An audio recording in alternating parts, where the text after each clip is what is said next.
Peace to all the saints. Peace to the saints. This is the man right. You did. We don't need the nation. Yeah. There you go. Nation. Respect. Bless. We out here. The saint and the sinner. You got from a pill.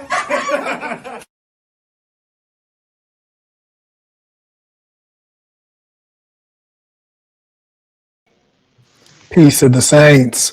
We are back with a debate. The topic is police brutality. There was a video that went up on my Instagram, and many folks had something to say. I said, come on down. So we're talking police brutality in this debate. I'm about to give a police-style beat down. Anyways, I'm going to yield the floor for the gentleman to introduce himself. What's up, everyone? My name is Lance Dawes here in Vegas. Good to meet you. We're good with that for now. Okay, very good. Says your mic sounds weird. Interesting. Oh, shoot. My mic sounds funny, or is that just my voice? Sounds fine to me. Curious. Give some folks some time to comment. Let me know if the mic is sounding good. Let's see. Check one more thing. Yeah, it looks like all the inputs are correct. It's lower quality than usual. Mic sounds good. Okay, fantastic. All right, let's go ahead and get this worked in. I'm going to pull up the clip so everyone can see the clip that ignited the conversation. And then if possible, perhaps we can see your individual comment and then we'll go from there. How's that sound? Yeah, sounds good. Brilliant. Okay, here we go.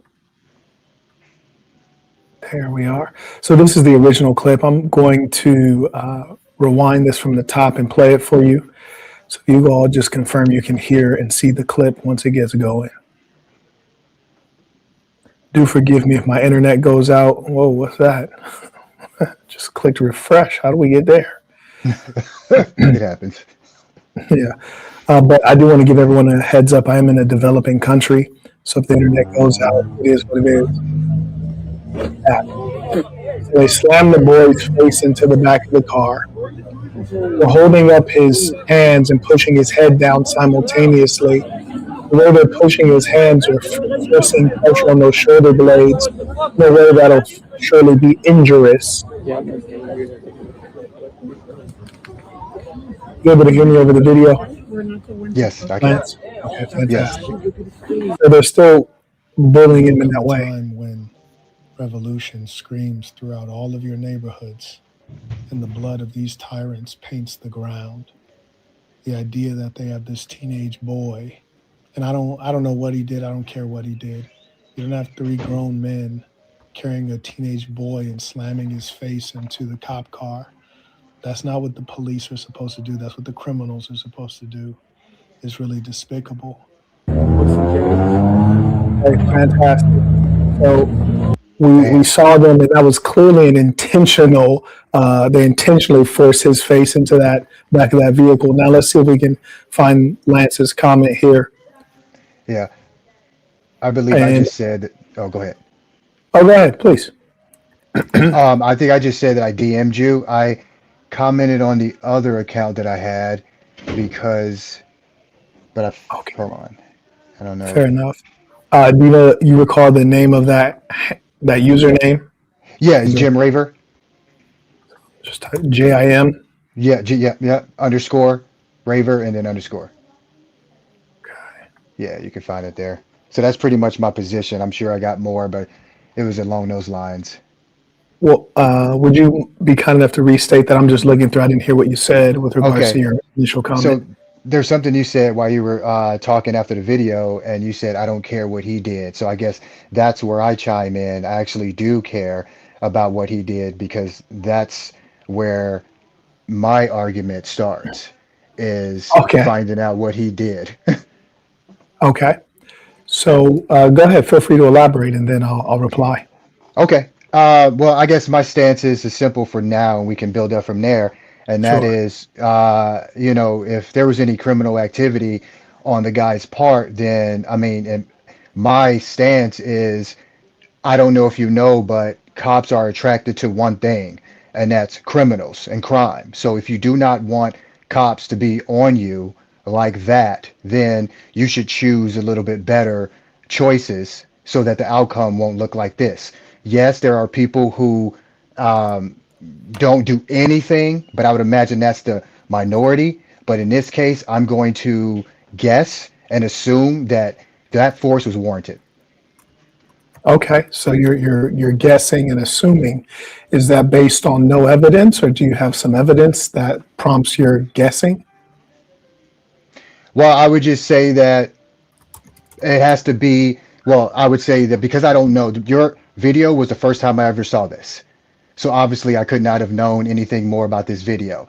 So my conversation or my intellect is coming from the videos that I've seen, the job that I do, which I do work around criminals. I do work around people who have committed crimes, and whether that's DUI, whether that's gang related or anything like that. And so that's where my perspective is coming from. Understood. So in a civilization, the idea is that you have various agents that operate in different capacities. Yes. In the United States, we have the policing force, which are the folks who do the arresting. They apprehend the suspect, not criminal suspect. They're U.S. citizens, just like you and I. And we have a system that states innocent until proven guilty. Hence, the judge and jury are supposed to be involved. We're not supposed to have summary executions. We're not supposed to have summary beatings and violence. And so as a result, we find that the police, who, mind you, are the servants of the public, the U.S. citizen, they've gone beyond their mandate and they're engaging in police brutality. And whether the individual was guilty or innocent is actually irrelevant based on our system of laws, which exists within what we are supposed to be able to call a civilization. I yield the floor. Excellent point. So I don't believe or recall that I said guilty or innocent. I would just like to know what he did, because the justice system or the judges that you spoke about, I would imagine that they gave the police, men and women on the force, I would say the right to make a judgment call in certain situations, to make that judgment call to see if whatever force is warranted based on what the person is doing at the particular time, whether it's running, whether it's spitting, whether it's hitting, whether it's resisting or whatever. They have to assess that situation in a matter of seconds in order for them to be safe, and also the safety of others around the scene, and also of the ones who actually perpetrated or committing the crime, let's say. You're correct in that the police do have a level of discretion that they can utilize. And as we observed in the video, this was a young man who weighed about as much as a working girl in Thailand. He was short in stature. He was perhaps not even an adult, which is to say a man. So they had what appeared to be a small boy. Every one of those officers were bigger than him, had a taser and a standard issue firearm. There were three of them, so they outnumbered him, and he was in handcuffs. What kind of a threat could he be while in handcuffs, surrounded by three men who outsize him significantly? I yield the floor.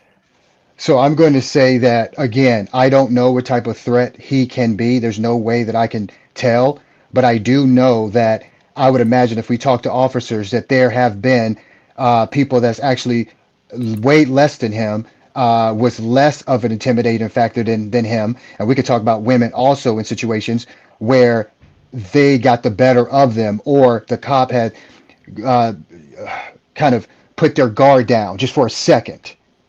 And that second cost them their health, could have cost them their life, could have cost them their partner's life, could have cost a lot of things. So they have, and I'm not an advocate, cop advocate or anything like that. I'm just saying that to do that job and to make seconds judgment call, and you want to get home to your family and you want to continue to live your life, and you're dealing with people usually who don't care about you getting home to your wife or your girlfriend or your family, let alone them getting home. So they have to take all that into consideration. Yeah, that would make perfect sense if he was perhaps not handcuffed. I mean, he'd be quite the Houdini to pose a significant threat to three grown men who are bigger, are wearing bulletproof vests, and have his hands cuffed. So what you're essentially advocating for is the police having the mandate to act as judge and jury and rough up American citizens whom they don't know to be guilty. And this is particularly close to my heart, not only because I know the data, but also because, I was driving home from my office in Las Vegas, Nevada, where you are. Yeah. And I was driving to my very nice home in the suburbs in a very nice car, leaving an office that I own. And I got pulled over, and they said that I had been drinking alcohol. I was drunk driving. I told them, "Hey, you're wearing a body cam." My speech is not slurred. I'm very articulate. That's not going to stand up very well. Then they asked me to get out of the car.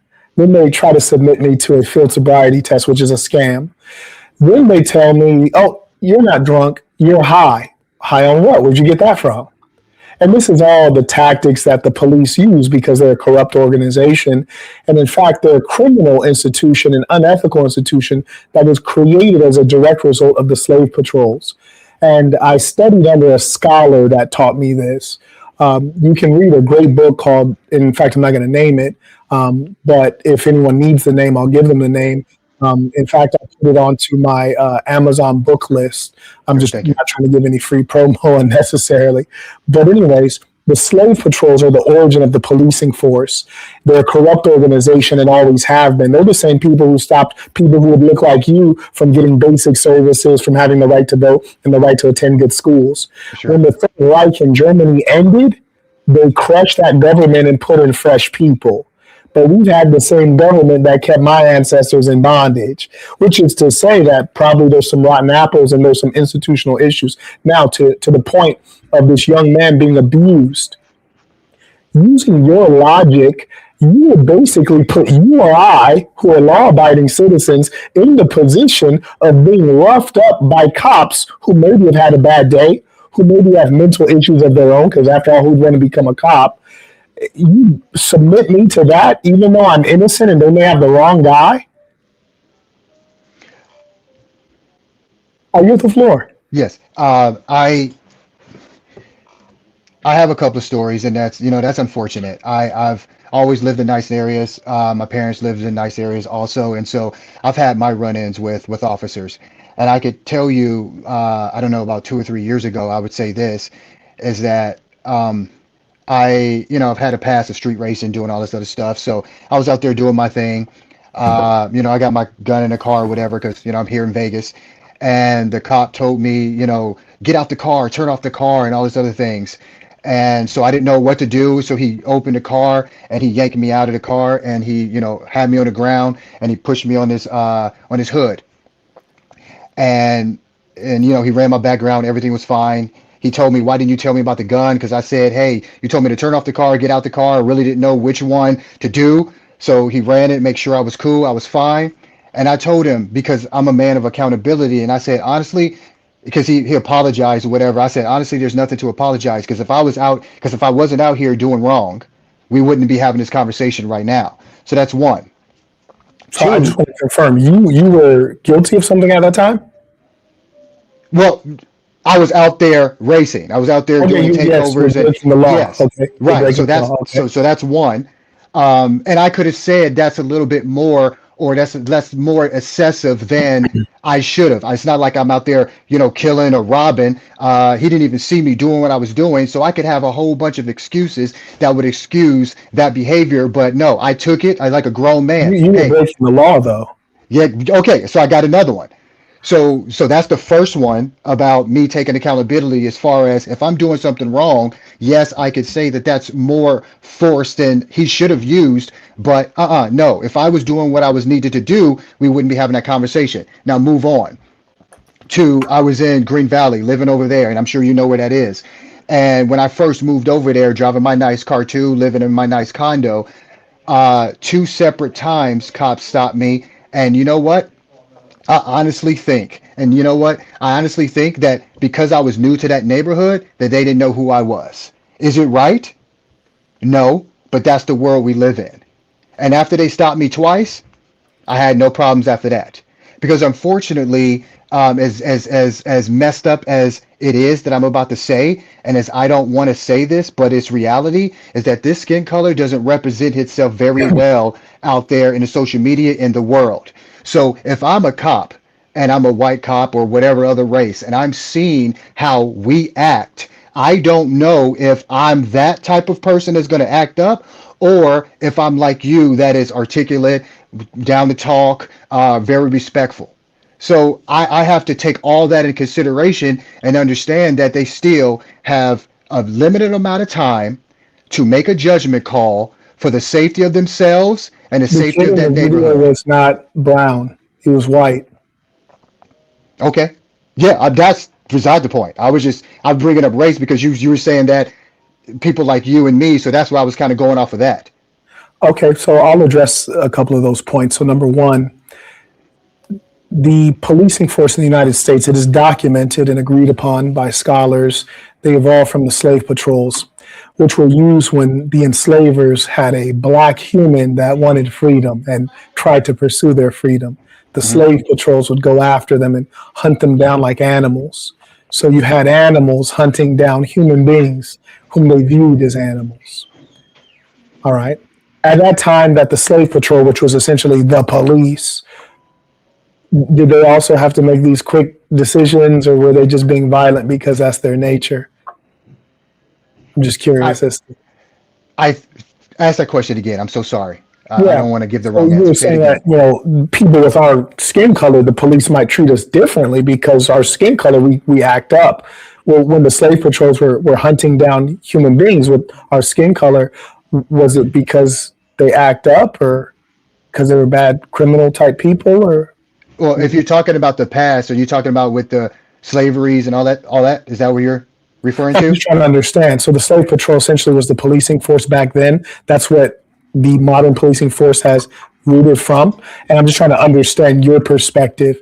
So I'm saying back then, when you had them hunting us down in a more literal fashion, was it because of, we're a bad bunch at that time? I Why see. were they hunting us down then? No, that's a great question and that's a good point. I don't think it took any time to assess the situation because the color of skin was it. They didn't have to determine anything. Your color of the skin determined everything. Whether you're right, wrong, left, or right, you were black or you had the skin. So they didn't have that was the instant judgment. Okay. All right, great. I just wanted to get a sense of that. Okay, so that same organization that made their judgments solely based on skin, you think all of a sudden, there's some. When did that stop? No, I do not make that assumption. And I don't want anybody that's listening to think that I am in this, I don't know, delusion to think that every police officer and every agency in America across the world is above broad and everybody's doing what they're supposed to do. No, I am not saying that. I'm saying that when when I first came onto this, I said, I do not know what that kid did, but we don't know if he did something to provoke. And if he did, and if he did do a criminal act, whether he has to wait to find himself guilty, like if they caught him in a criminal act and he resisted, then I really don't see. I'm sorry, I just can't see a problem with it. Yeah, I know, but what I'm challenged with is that I Yes, can please. tell that your perspective is not coming from a place of purity. It's coming from a very distorted perspective, which is based on your value set. Okay. And the reason that's very clear is because when we look at the actual video and we assess based on what is factual and evidence based, because we can see it, Yes. based on all of that, there's no justification for what they did. So what you're doing is you're going on to unrelated things and trying to justify what happened in the video. Like, for example, if I saw you in person and you were coming into my restaurant, I said, no, you can't come in here. You said, well, why is that? I said, okay, well, there's a guy with a beard just like yours came in here 2 days ago, caused an issue. And then a week before that, there was another guy with a beard. So I'm sorry, you can't come in here.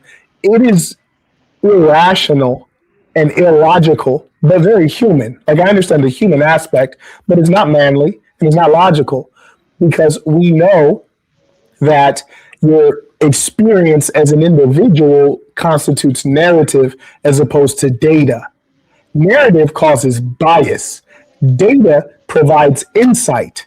So you're using narrative. That's number one. The number two, the comical part is that this kid was already bound in handcuffs and they slammed his face into the car, which was only punitive.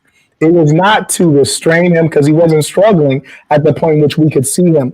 So the greater conversation is understanding your psychology as to why you believe that the police should be going beyond what they're legally allowed to do. So it's like, where do you get those beliefs that they're legally not allowed to do that? So here's the funny part. When you break the law, you're a criminal.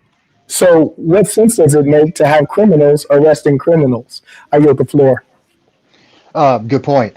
So when you said that I'm taking something that's not in the video but you're assuming that he didn't do something. Just like I'm not assuming that he did do anything. I'm just saying that it's irrelevant. It's illegal what they did. It's irrelevant. Okay, so no matter what, so you're saying that no matter what he did, so that's the argument. So that's what I guess should have asked first. Maybe we should have started off with your point instead of mine, but it's okay. We're already here now. We did start off with that. I played the video, and in the video I stated it doesn't matter what he did because the only person who can assess what's right or wrong legally is a judge and or a jury. Okay. They don't have the skill set, the training, or the mandate to make that assessment. I believe you could sooner become a police officer than a barber. Yes, that's true. So with that being the case, we don't want them making that decision. That's not their job. Their job is to make the arrest, not make the judgment. And so the question for you is, why is it that you seem to want to see this kid whom we don't know is innocence or guilt? Why do you have a value set that makes you want to see him get roughed up? Like, where does that come from? Oh no, I don't want this again. I don't want him to get roughed up. I don't want anybody to get roughed up. I don't want nobody to commit crimes. I don't want none of that, but it is happening no matter what I want. So what I'm saying is that my viewpoint, which is obviously not I wouldn't say not being seen. I would just say that not relevant towards the video that you put on. I was coming from the viewpoint of if the guy or the boy, whatever it would say, did something that warrant that, then I don't see a problem. I don't. What could warrant the police rushing his face into the metal end of an automobile? What could warrant that? Have you watched the hundreds of or thousands of things that criminals do on these I've done something better than watch social media. I've done something much better. Number one, I know a scholar personally named Dr. Renford Reese. I've read a book that he's written, which is a compilation of much research on the topic, from arrests to sentencing to people being absolved of things because they were wrongfully found guilty. So I've done something better than watch social media. And beyond that, it's also worth noting that there's a time I considered going into law enforcement. There's a time I considered going into clandestine services.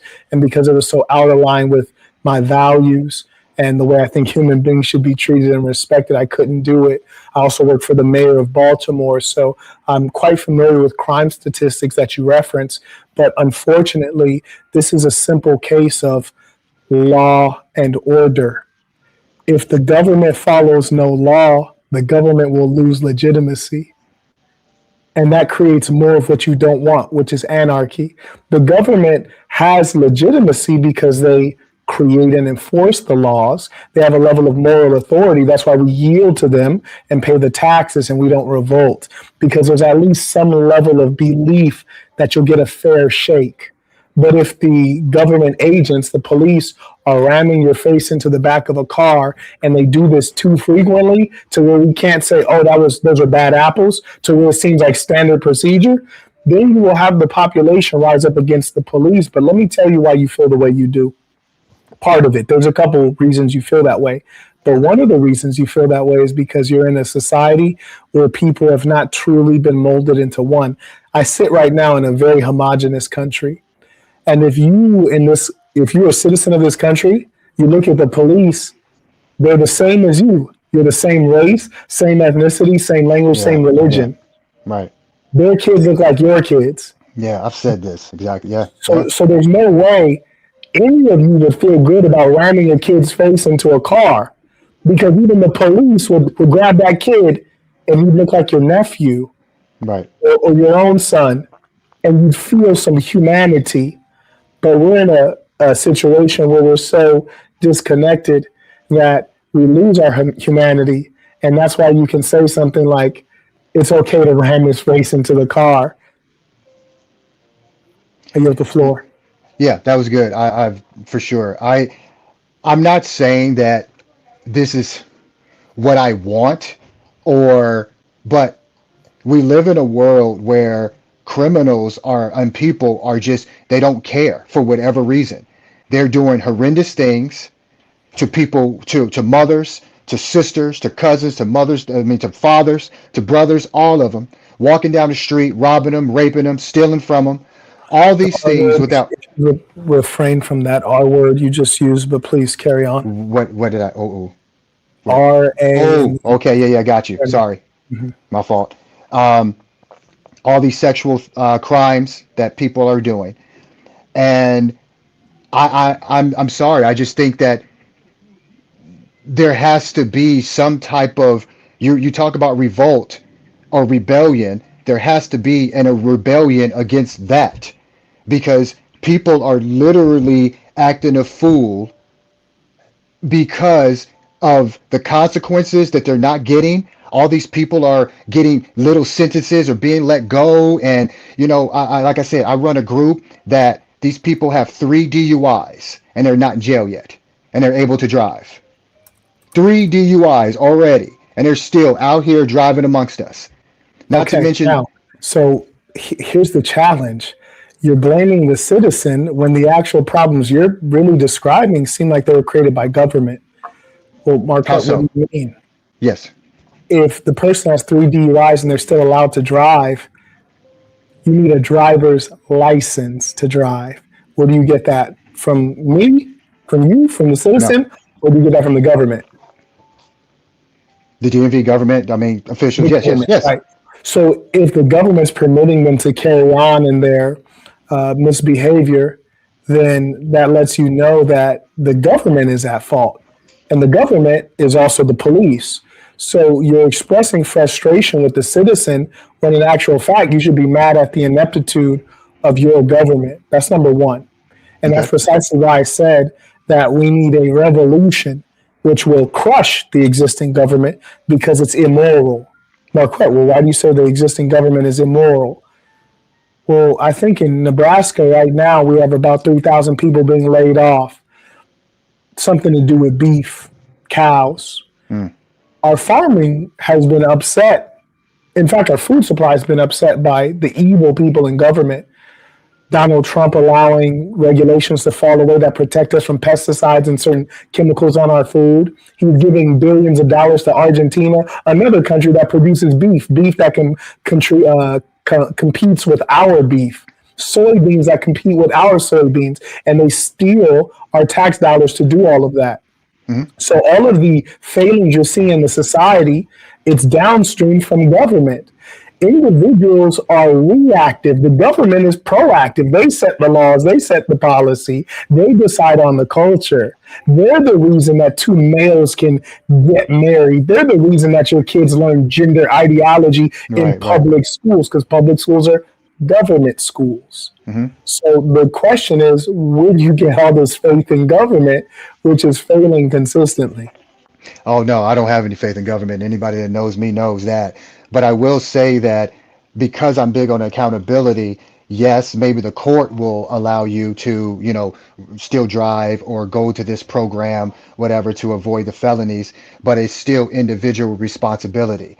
See, I live under the same government as these people also, and you won't catch me drinking and driving 3 times. You won't catch me, not having accountability. Like I said, when that cop pulled me out of my car and put me on the concrete and slammed me against his hood, I took accountability.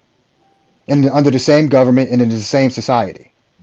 I haven't heard you talk about the government taking accountability for the failings that I just described. It seems as though you're very concerned with the individual So taking accountability, but where's the government accountability?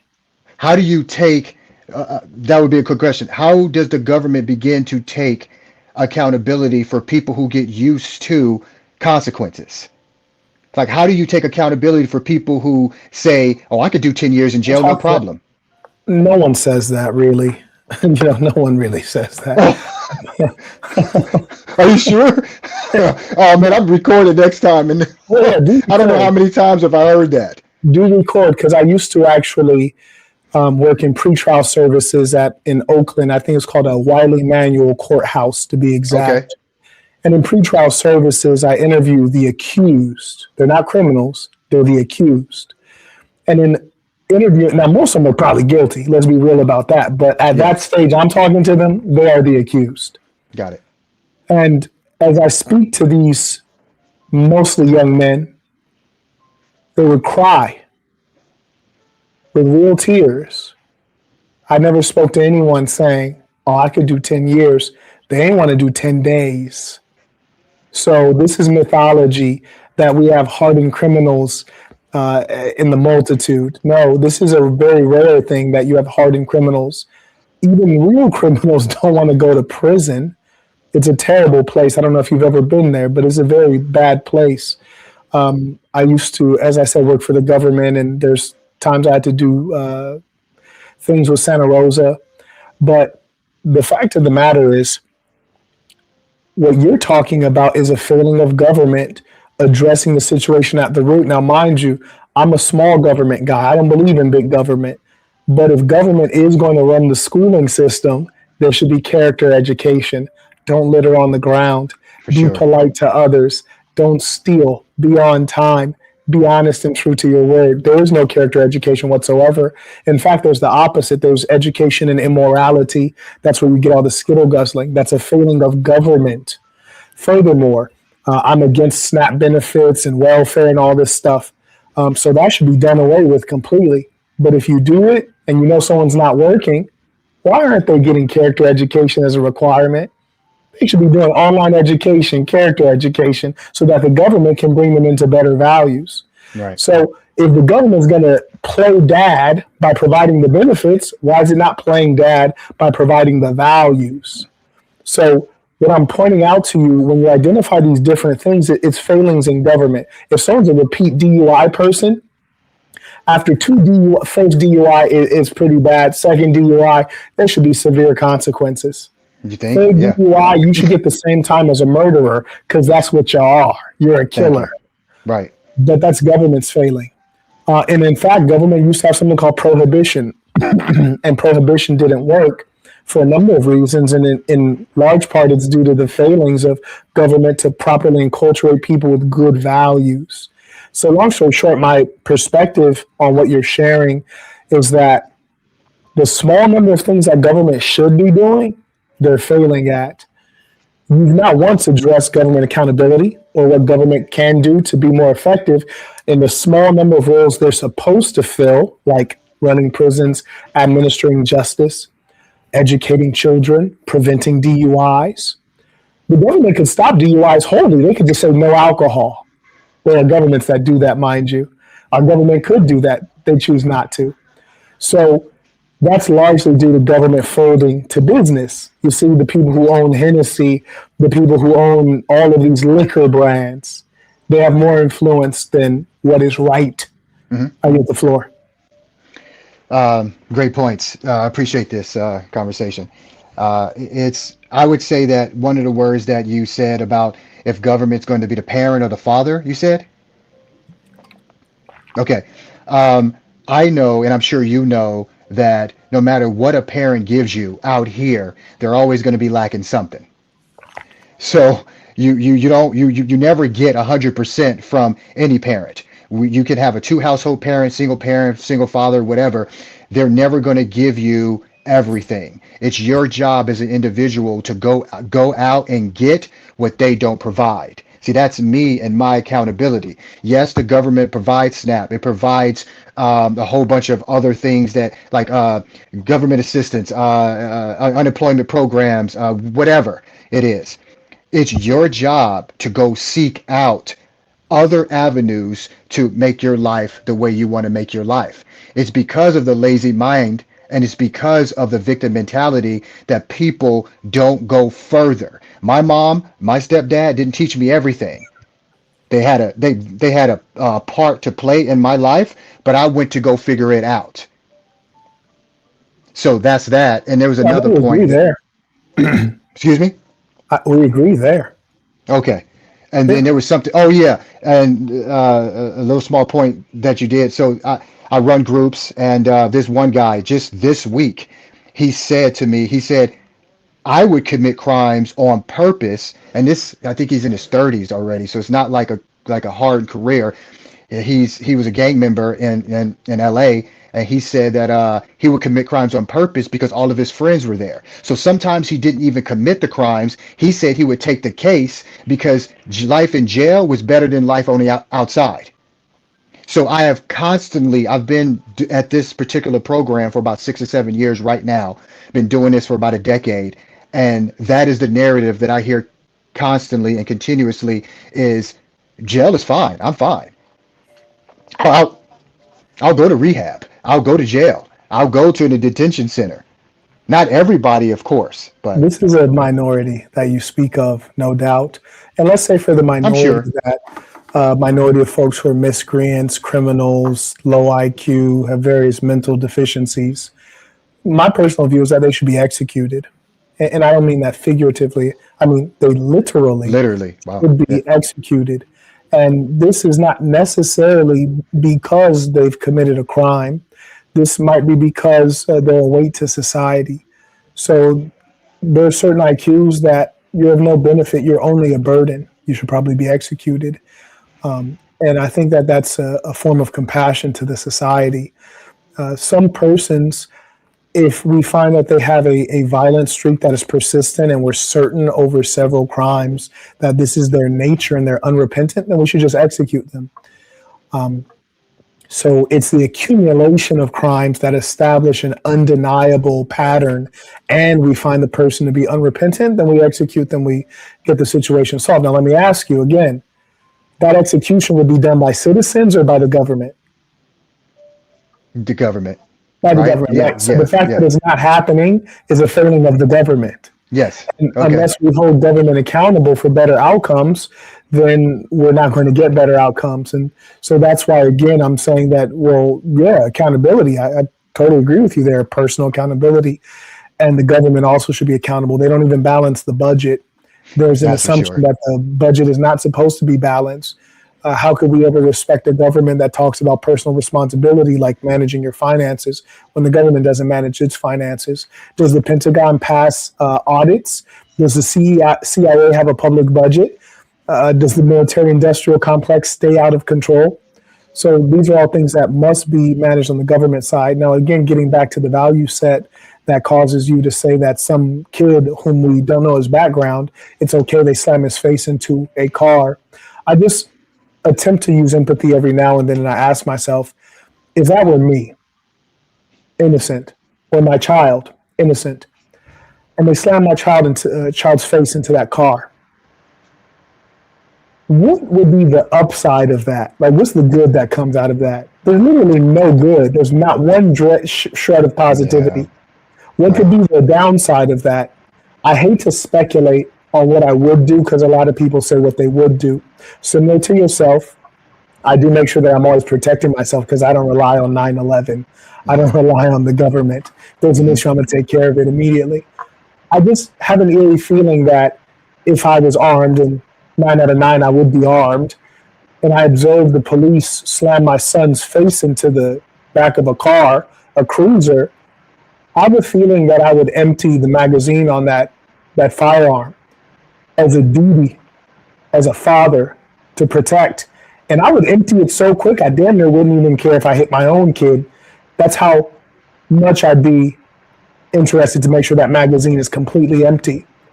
So I say that to give you an example that The reason we have these officers operate within bounds is because this brutal behavior can create a bigger issue. You see, Okay. if they Okay. just arrest the kid, take him to trial, he's innocent, cool, let him go. He's guilty, great, let's give him an appropriate punishment that's been decided on by the legislators and the Right. judge.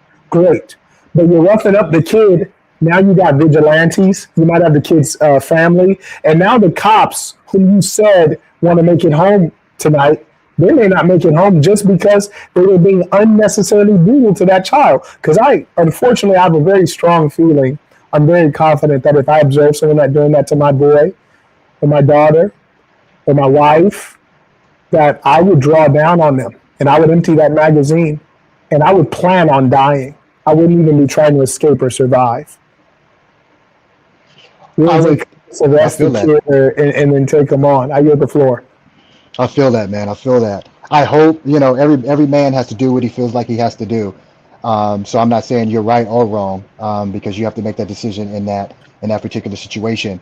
But I would just hope that you wouldn't do something that drastic so that you can be there for your son later on, or for your wife or whoever's been assaulted, because it doesn't do anybody any good for you to have that moment, that 5 seconds that it would take to empty out a clip to avenge whatever you think is going on. No, not what you think is going on, what actually went on, and then and then your boy's without a father, or your wife is without a husband. So I guess in that situation I would want to, but I think and I'm not saying you don't, because I've watched you and I know you do. So I would never say anything. So I'm not addressing this to you. I'm saying me. I believe, because I haven't been in that situation, and I hope that I never will, but I believe that the situations I have been in has led me to believe that I have emotional control enough to assess what needs to go on, for not just right now, but for the long term. I understand what you're saying, and it's a difference in value set. You see, like you're on Yes. the side of the police, I'm on the side of the people. And so that's one difference in values. The additional difference in values is that I know as a man, I'm going to have to empty that magazine, because by the mere fact that I'm the protector of my children, I'm the protector of my woman, I could never look in the mirror knowing that I saw that and I was there and I could do something and I did nothing.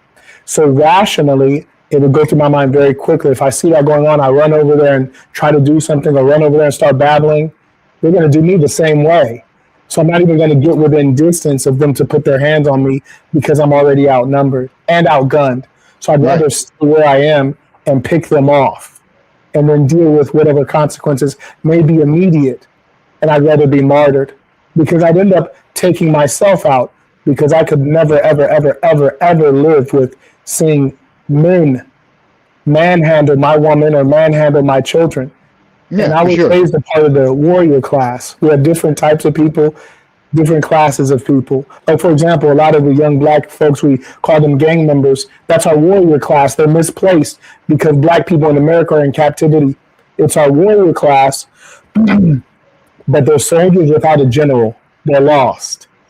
And I know what I would do. I'd rather be a martyr than observe that happen and do nothing. I couldn't do it, because I know it will eat me alive until I take myself out. So you and I are different. And that's why I'd rather be on the front end and say, let's have the police actually follow the laws that the government created for them. Right. And No, then I we see won't have the that. situation. I think it would eat me alive to actually be in jail or worse, but I just say that. Let's say I they ain't going to apprehend me. jail. I'm going to make them kill me. Oh, okay. Okay. But then we don't I'm even not need to gonna. go that way. I'm not gonna be locked inside of the white man's cage. I'm Yeah. gonna make them kill me. Right. Right. So what is that? So I know this is kind of off topic, but it's still on topic. So what happens to the protection of them now that you're gone? What do you think about that? The community, it's fine. I'd rather be a martyr in that situation. Okay. Yeah. Cool. And I'm a systems thinker, and so when a certain number of things happen, either a repetitive phenomena will cause the society to change, or an extreme phenomena will cause the society to change. And so I'd rather contribute myself to see if we can get some greater change. But one thing I won't do is I won't kick back and let that happen. Absolutely not. So they'd be wise to keep their hands off of mine, because I'm going to go Rambo. And I think that we have men who have such low levels of testosterone that we look at a man manhandling our blood. This is our blood, our legacy, our DNA. The man handling our DNA, and we sit back and watch and wait for some other man to come set things right. No, I'm a man. No. I'm going to set it right now. And so the point is this. For example, you have laws on, and I really do mean what I'm about to say, so I hope everyone's paying attention. You have laws on child support. Riddle me this. Starting in 2025, January 1, if every time a woman put a man on child support, he hunted her down like an animal and removed the life from her body, how long do you think child support would go on if every single time there was a case, like guys just straight away just kept removing the life from these women? How long do you think child support would continue? It's hard to say right there, but to your point, not that long. I don't think you'd have child support for more than 2 weeks. Right. Child support would end in 2 weeks it would end as a whole concept, as a legal structure. It would end. And sometimes you have to trigger certain behaviors, certain repetitive behaviors. You have to create an example and a model.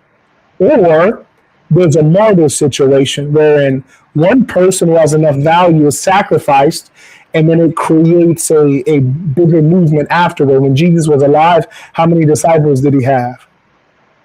12, right? Yeah. 12. Yes. That's not very impressive. But he was essentially martyred. After he was martyred, he had a multitude. And the important thing to understand is that it's the human sacrifice that may change the hearts and minds of people. It's the human sacrifice that may cause people to think about, well, why did that happen? Did that have to happen? Some of us are not the ones who will be martyred. Some of us are not the ones who are the brave men or the leaders. Some of us are the scholars. Some of us are the clergy. Some of us are the teachers. Some of us are the gardeners. For me, I'd rather be a martyr than watch a man manhandle my flesh and blood. I would not accept that. Awesome. Good. So when you said that, if they strangled the life out of them, I think that there is a way of, what if all of them got together and just defaulted instead of causing. There's defaulting going on, and you know what happens? No, I don't know. Yeah, so I agree with you. If they default in mass, in an organized fashion, that would work because the government, as filthy and rotten as it is, it would try to put everyone in prison. And so they basically overwhelm the prison system. Right. So I think that would be good. So they could default in mass. That would be very smart. Certainly the individuals defaulting, it would take probably a lot longer for the systemic reverberations to occur. But I think that makes sense. One of the challenges with defaulting, because the government uses technology to control you. Can you default on your taxes as an employee? Hell nah, because they take it out of your check. Right. Oh, yeah. Right. They take it out of your check. So you can't default in mass. So I like the option I described, and frankly, that might be a good thing, because it is immoral, it is evil to steal the fruits of another man's labor. It is evil to steal the fruits of another man's labor, and that is theft. But anyways, back to the point of the young man getting roughed up by the police officers. Yes. With that occurring, and it's okay, I hope everyone acknowledges that. I'm not saying that the way you would look at that situation and react if you were his father, I'm not saying that's wrong. I'm saying it's different. We maybe have different values, and we're different types of human beings, and everyone has a purpose. And I think people who are maybe more dim-witted might say, Marquett, you'd be crashing out. No, Goofy. It's a revolutionary action. You see, you're a coward, so you would call it crashing out because you're scared to do it. Me, I believe it's the right thing to do, and for me, it's the only thing to do. And just as like if we were Orthodox Jews, I don't think any of them are going to watch you rough one of them up and just stand by. And they're religious holy men. They're not as strong and athletic as I am, nor do they have the testosterone. And I don't think they just stand by and watch you rough up one of their guys. So the question we should ask ourselves is, Well, where did all our testosterone go that we rely on other men for our protection? We rely on the government for our sustenance. What we can't do for self. Keeping with the point, though, are both your parents Black American, or you have some like Haitian or Trinidadian or white, or what's going on in your blood? White, black, and as far as my real father, I'm not sure. So, couldn't tell Okay, you. yeah, because I think that those two. And when I say true Americans, I don't mean this to suggest that the Native Americans weren't here. They were, but they predated America. I don't say this to suggest that the Hispanohablantes haven't been in this landmass for a long time. I'm saying it in terms of the two original groups that were a part of the nation state called America, be them recognized as citizens or chattel. The black and the white kind of evolved together. And even when we look back on our history, we talk about civil rights, that was about black people. That wasn't about Latinos. It wasn't about women. It wasn't about immigrants. It was about black Americans. Mm-hmm. And so the black American has a very raw and accurate perspective of the truth of American justice or American injustice in the United Snakes of America, referring to our government. We have the best people on earth. Americans are the best people, but our government is filthy and wicked. The Black American knows the true face of the government and the police force, because if you were a white American, you were always favored by the police force if you're white Anglo-Saxon Protestant. But if you were Irish or Italian or Jewish at a certain point, when you first got here, you were being abused by the police. Mm-hmm. So with regards to what you were suggesting earlier, it's like, oh, we're in the real world. Yeah, I live in the real world too. And the real world only gets better when good men make sacrifices and we take the extra effort to ensure that all goes well. So I'm not going to say it's okay for the police to do that, or the police may have been suspicious. I'm going to say if you're a soldier, you follow orders. If you're a police officer, you maintain conduct that is to protect and to serve. The person who is slamming that face into the car, that's the person he's supposed to protect and serve until he knows that person to be a criminal. So what he should have done is at that, and we can't say what happened before that. If he was, resisting arrest, hey, rough him up. You heard me? If he was resisting arrest and you hit him with the taser and he don't want to go down, blow his head off. Absolutely. Yes. I get that. I do the same thing. But at the point in which he's in handcuffs and he's been subdued, I look at that as like a cowardly person in a boxing ring, that they knock the other guy down and then they kick the guy in the head while he's down and defenseless. That's what they were doing. They were kicking somebody while they're down. And I find that to not be manly, and it's not becoming of the conduct of a government. I yield the floor. So with that said, now, not having any prejudgment about what happened, if he resisted or not, yes, if I just looked at that video as it is and did not put any context on it at all, I do agree with you. Well, then the question would be, what unmanly force would cause you to consider anything beyond the evidence? Because anything beyond the evidence can only be speculation. Because of, like you said, pattern recognition, understanding that what my lifestyle and the people who I work around and the things that I have seen and witnessed people getting roughed up because they have committed a crime. And yes, people do get roughed up with that's not, I would imagine, and I know that happens. So that's where I was coming from. That's all. Do you respect the American law, though? Our law is not to rough up people, whether they're guilty or innocent. That's not our law. I'm sorry. When you break the law, you open yourself up to a whole bunch of stuff. Hold on. When that cop that, in the scenario of your son getting, violated, he opened himself up to an action, your action. Right. Okay. So when you break the law, you open yourself up to a reaction, and you may not know what that reaction is. And that's, you put yourself at risk. That's correct. I agree with you on that. It creates a number of likely scenarios. Just like if a woman signs up for the military and then she gets deployed and then she's behind enemy lines and maybe becomes a POW, she opens herself up to be sexually abused. Doesn't make it right. She opens herself up to it. Right. But we have conventions against certain practices, against chemical attacks, against torture, and against sexual assault of prisoners of war. So what I'm saying is, yes, you do open yourself up, no doubt. But if we're claiming to be civilized men, not barbarians, civilized men, we operate based on ethics, law, and order. So why are you dispensing with law?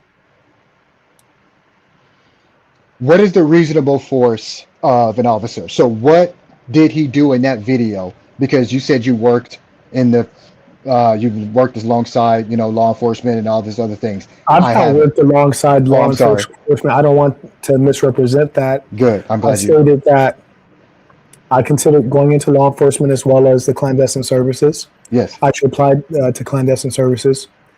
And I also worked for the mayor of Baltimore, which brought me into many dealings with people in law enforcement, including the chief.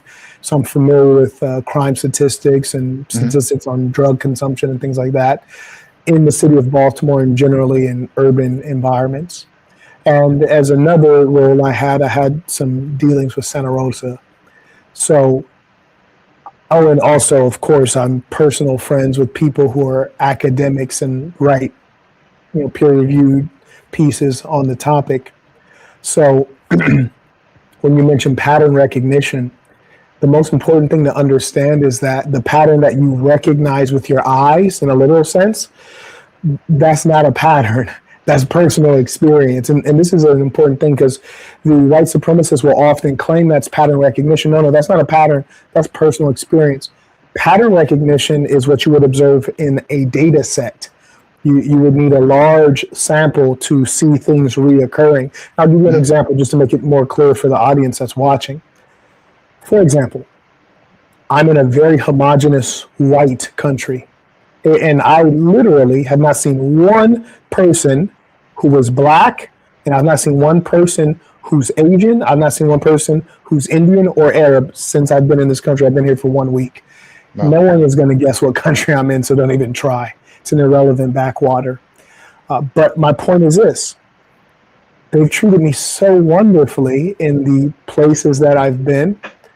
And many of the other places I've been in Europe, and the more developed places that are very expensive, they treat me fantastically well. When I was in China, they treated me like a rock star there. And that's not Croatia. Croatia is very developed. This guy's funny. So if you say, Marquett, is there racism in China? Is there racism in Albania? Is there racism in Slovenia? Is there racism in Moldova? Is there racism in Belarus? Is there racism in all these random places? Is there racism? I'd say if I was going based on my personal experience, the fake version of pattern recognition, the patterns that I can recognize, I can see, I'd have to say, no, there's none at all. Right. Now, before I let the cat out the bag, do you know why I have not experienced any racism at all? In those places? Yes, correct. I couldn't say. I'll tell you why I've not experienced any racism. In this country that I'm in the most expensive hotel by far. And I have one of the most expensive accommodations in the hotel. So people tend to treat you well. Right. When I was in China, I was a guest of the government. So I was walking around and there's a bunch of cameras and there's the only black guy there, but they treat me so well. When I'm moving through these different places, racism mostly is not touching me because of classism. When I'm in Monaco, I'm staying at the Premier Hotel. When I'm in Positano, I'm staying in the same place that Kevin Hart stayed in. I bet he didn't experience any racism either. Why? Because you're green, not black at that point. It doesn't mean they're not racist. It just means you didn't experience it because they prioritized that green dollar over your black skin. So I'd be a damn liar to suggest that there's no racism. Yeah, all I can really say is I don't know, because when I showed up, you could tell I was really well off, and they probably knew that if they do something weird to me, the boss is going to hear about it. There's going to be consequences because they can tell that I got to be connected to somebody somewhere. Right. So I'm getting a different experience. So my pattern recognition is going to be radically different. Like white people treat me a lot differently than they're going to treat an average black guy based on a number of factors that are either easy to perceive or contextual. So of course I can't speak to pattern recognition because I'm within a certain socioeconomic strata and it's obvious. I yield the floor. So real quick, I'm sorry. Yeah, please. So you work with criminals, you're going to see a lot of criminals. So you're not really going to have a chance to observe the true pattern of black people. You're observing the patterns of criminals. I yield the floor. No, that does make sense. That's just my job, but I am, like I said before, I'm in one of the best neighborhoods in Vegas, and I've lived in nice neighborhoods. So I've been both. So that's not my whole life. This is just what I do for work as of right now.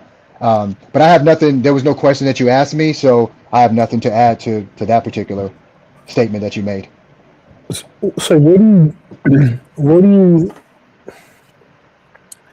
I'm just curious to unpack how you, because we both believe in personal responsibility. For sure. And I would even be surprised if the way I would punish certain crimes would be far more drastic than the way you would punish certain crimes. So we both believe in law and order. We certainly both believe in consequences. We both believe in personal responsibility. But the disconnect is where I want to give the person, I want to treat the citizen like a human being before we find out that they have committed a crime. At the point in which we were like, okay, you committed a crime, that doesn't necessarily make you a criminal, meaning like your identity, but the legal system should certainly treat you like a criminal at that time. So what I'm having challenges with is why you want to treat the person like a criminal before we actually have the truth of if they're a criminal. Not all, like I would say that not all criminals act the same as in the point or at the time of arrest. I don't necessarily think that I'll say this. I think, I could be absolutely wrong, that cops generally treat a person based on how they're acting at that particular moment, not what they've done. Now, there's cases, yes, depends on the crime. Can you repeat that? I just want to make sure that we're all clear on what you're saying. That last point. So I said that I'm basically saying that if I'm a criminal and I am compliant at that time, like if I'm compliant and I just committed a crime, they saw me committed a crime, I'm saying my fault or whatever it is, and I'm not resisting, I think that I can be red-handed, right? Excuse me? You're saying someone who's caught red-handed. Yes. Okay. And I'm not posing a threat physically to them. I just committed a crime that was observed. Yes. And I'm not resisting. I think that I'll be able to be placed in the back of that police car with little to no effort and little to no issue. Now, if I commit a crime and on top of that, I am belligerent, or I don't commit a crime, they just think that I did and I'm belligerent, I think that's when it escalates. Whether you did or didn't, I think that they are at that moment trying to figure out, are you a threat? And if they deem that you are a threat at that moment by your actions, your speech, then that's how things get out of hand. Yes. Can get out of hand. As a human being, if someone is a threat to you, you ought to neutralize the threat. That's whether you're wearing a uniform or not. But again, we still didn't get any movement on the piece of this young man was handcuffed. There are 3 officers that had guns on them and bulletproof vests. Okay. And they'd already subdued him. So why were they treating him like that? Were they wrong? Like, why are they not wrong in your eyes? Based on what you just said, the parameters that I'm working with is we cannot speculate what happened before, then I will say that I agree with you. Yes. If I cannot speculate at all, and we're just looking at what the cops did and not the young man did, then you are absolutely correct. What if the young man was resisting arrest, and then at the point in which he was cuffed, so we saw the video after he's cuffed, right? They're taking Correct. him to the cruiser. So let's say he was resisting arrest. Yes. They cuffed him. Now he's not resisting arrest because he's pretty much, been kind of taken control of. And then they ram his face into the car. Is that justified for you? Depends on what type of resistance he was doing. I don't know if he was biting. He was. Let's say he was biting. Let's say he bit one of these guys, wherever you'd like to pick. Bit them Yeah, it somewhere. doesn't matter. Yeah.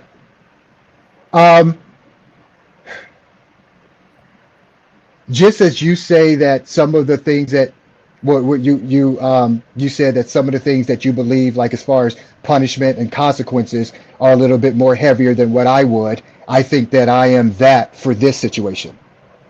You remember saying that? You said that your viewpoint of okay. So I think that for you to be heavy on the consequences of criminals, like you said, I think I'm a little heavier on this point, meaning that, yeah, if he's biting, scratching, kicking, grabbing guns, and trying to do whatever, then they have to make sure he doesn't move.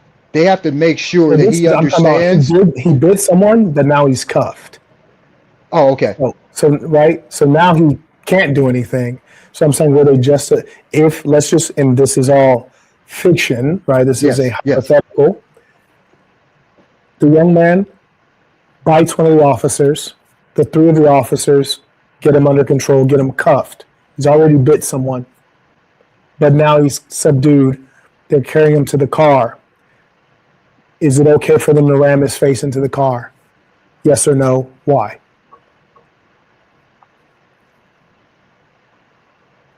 And the fact that I'm thinking about it passes to yes, because if I didn't have to think about it, it would have to be a no, because that's right there. But so I would have to lean towards yes, just because I just, like I said, I just really think that you open yourself up to whatever it is when you do something you're not supposed to do.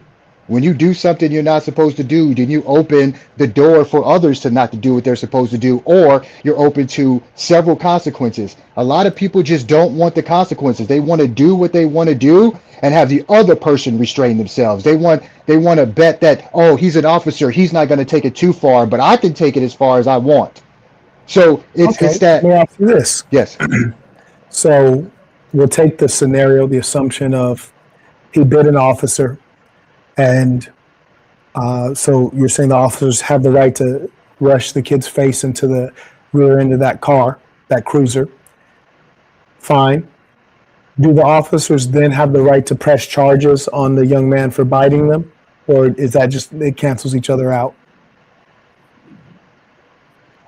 Rights and choices, I believe. I mean, they may have the right, but whether they do it or not, that's on their personal. In your world, should they have the right to press charges if they already rammed his face into the back of the cruiser?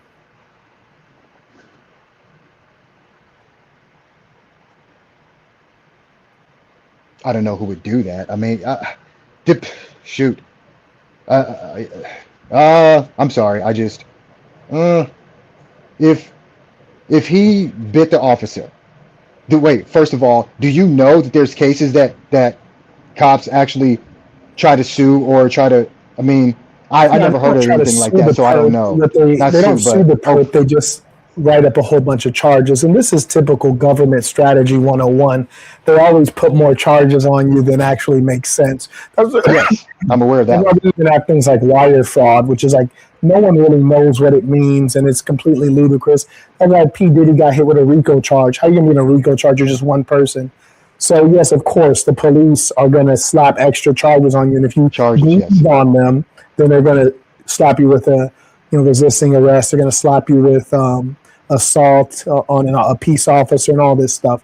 So what I'm asking is, in your world, if the perp bites the police officer and then they ram his face into the back of their cruiser, should they still legally be allowed to press, add that, write him up for that assault on a peace officer? Well, yeah, because I think they are required to give an account of what happened. So it would be We tried to arrest him. He got belligerent. He started biting, and B and C and D, we, roughed him up and did whatever we did after that. So if we wanted to write the whole Oh, report, you think they're going to write up the part that they no, ran but we're his face just we're, in the we're just cruiser? talking. I honestly think that they're going to leave that stuff out. Some do, Sure. some don't. But what No, I'm they all saying leave is it out. Let's be real. okay, yeah. But how could they now with the body cams and the cameras that was on them anyway? So that's what I was saying. Yeah. Well, one of the funny things is they can actually turn off their body cams, and another thing that What's most the people point of don't that know then? exactly. Another thing most people don't know is that to get the body cam footage is extraordinarily difficult and expensive. So there's a lot of bulwarks that the government puts in place to make sure that their crimes don't get out. Now, here's a funny thing, or I guess I got another question for you. If you're saying the perp bites the police officers, one of them, then they slam his face into the back of the cruiser, you're saying they still should be allowed to press to write that up as a charge. So assault on a peace officer. So now my question is, you say they have the right to do that in your society. What's the purpose of writing it up if they already rammed his face into the cruiser? Would like to get him like more punishment? No, I think the purpose of it would be because they have superiors and they're going to ask them exactly what happened. So if they want to omit that, then fine, they can omit that. Or omit that. I'm sorry, but I'm saying that if you're writing a report and the cameras come in and they're saying, "Hey, we just seen a footage of you slamming the kid's head on the car. What's up with that?" Well, I'm going to write in a report that when we were trying to arrest him, he bit my partner and was resisting. Yes. And the funny thing from a legal perspective is those two things are unrelated. I'm sure it is. Like sure. that's a challenge. So those two things are unrelated because in the footage we can see you ram his face into the car, but we can't see the part about him biting you. But here's the kicker. Even if we did see him bite you and then 10 seconds later, after he's cuffed, you ram his face into the car while he's not resisting, that was an act of vengeance. So that's actually called legally is assault. You assaulted him. Right? Okay. So maybe the first time he assaulted you, that's a fact. If he bit you, then you rammed his face into the cruiser. Now you assaulted him. So Right. now you're a criminal. And now you destabilize the police department because you opened us up to $20 million lawsuit. You're going to have to go on paid or unpaid leave. You're hurting your family. You're down an officer. It just, the ramifications of this kind of behavior, none of it There's is no good. upsides, like you were saying. Yeah. Yeah, none of it is good. Precisely why civilization has guardrails around that kind of behavior. But I also think it's quite funny that you still have him file the charge on the perp that bit him, because the purpose of filing the charge is to get justice, to get consequences. Well, you already rammed his face into the cruiser. That's the consequence. But you increase it. And that's why government power is a little tricky thing because, it's like they got twice the justice. We can't even get one measure of justice as citizens most of the time. And, the challenge is when you're supporting the government so doggedly, but the government gives us back very little for the taxes that they steal. And so many of the sorrows that we suffer are largely a result of government's inadequacy or their willful effort to put us in harm's way. I travel a lot. Every time I go through TSA, I know that there's not a bunch of Muslims who want to take our freedom. It just doesn't make sense. I've been to the Islamic world. I know the truth of the matter is that the United States has gone around the world stealing and murdering, and these are people seeking vengeance, and that's all it ever is. So the funny thing is right now, the U.S. government is trying to steal Venezuela's oil. It's as clear as day. So then when the Venezuelans, after we blow up half of their country, after we steal people's fathers and brothers from them in an unfair war, we never fight people our own size, only bullying. So after we do all of that, if the Venezuelans start coming over here and committing what you might call an act of terror, is that them trying to steal our freedom? No, it's an act of vengeance. So it seems as though you and most of the people who are just very doggedly in support of the police, you hold the citizen to such a high standard, but the police in the government, mind you, they're the leaders, you hold them to nearly no standard. I don't think that I'm holding any police officer to like I said before in the first beginning of this conversation. I'm not a police advocate. I don't have any stakes or stock in police officers. I don't know one of them. I don't know not one. I'm not saying any of that. All I'm saying is that they have a job to do. They do it every day. They see the things that we don't see. So when you resist and do things to attract them, because I'm walking, you've been to Vegas. I'm walking down the strip just like everybody else walks to the strip. They're cool. They start to be attracted to drunkenness, lewdness, and things that are out of order. If you're not one of them, you can walk past them with absolutely no problem. But the moment you step outside of the bounds in which you're supposed to be, then that's when they start to look. That's when they poke up and say, what's going on over there? Generally, I think that's generally true. The challenge and the reason that we have Miranda rights and things like this, we have these guardrails because when they're dealing with criminals and they're treating criminals like criminals, fine. But we encounter the problem on those times where, personality and, these unfortunate things come into play and they get beyond their mandate. You see, in my case, I'm leaving an office on a Friday night, bone dry, haven't drank any alcohol, not only that day, but my whole life. Mm. Can you imagine how degrading it is? I don't even know the taste of alcohol. I don't even know the taste. Do you know how degrading it is to have worked as hard as I have, paid millions of dollars in taxes, millions that I didn't want to pay? And I'm financing the very people who are harassing me. And it was a Friday night. You know what the worst part about it was? I wasn't coming from a club. I was coming from my office because I chose to work hard that night. I was going to my home where my lady had just finished baking me a cake. Mm-hmm. Why? Because it was the day before Christmas. I'm driving in a car that's very expensive because I've worked hard and I earned it. Mm-hmm. So theoretically, you should assume that I'm somebody. $250,000 car, optioned out the current calendar year. And you pull me over and you make up lies about me being drunk. Then you make up more lies about me being high. You forget about the original lie of why you pulled me over. You said I was driving erratically on the freeway. And then when I exited the freeway, you said that I ran the red light. When they finally gave me my charging documents, do you think that it had any of that on there? No. None of it. Yeah. Then they had me sit in jail 23 hours because that's as long as they can keep you, while having obeyed all the rules in the society, having paid way more than most citizens into the same system that was oppressing me. That's why we have the guardrails. It's not really for the criminals. It's for the citizens. And there's more citizens than there are criminals. And for them taking money out of my pocket, for them impounding my car, and they broke the refrigerator in my Maybach. And what's funny, when we wrote, we appealed to several entities within the law enforcement structure. We said, hey, they broke my refrigerator. You know what they said? Probably there was no refrigerator, or no, I didn't, or he broke it. It was always broke. They said we reviewed the footage. We didn't see any refrigerator getting broken.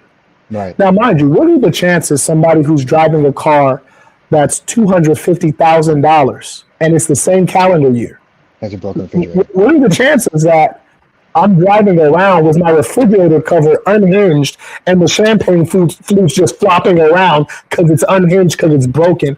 What are the chances that someone who has a $250,000 car wouldn't get that fixed? Right. And what are the chances that it's broken and the car itself is only like 6 months old and probably well built, right? It's a $250,000 car. Well, what are the chances that I broke my own refrigerator? Right. Then they confiscated an awful lot of cash from me. lied to me, and police can legally lie. I want everyone to know. That's why you don't talk to police. And instead of giving me the cash back that they confiscated, do you know what they did? Gave you a promissory note?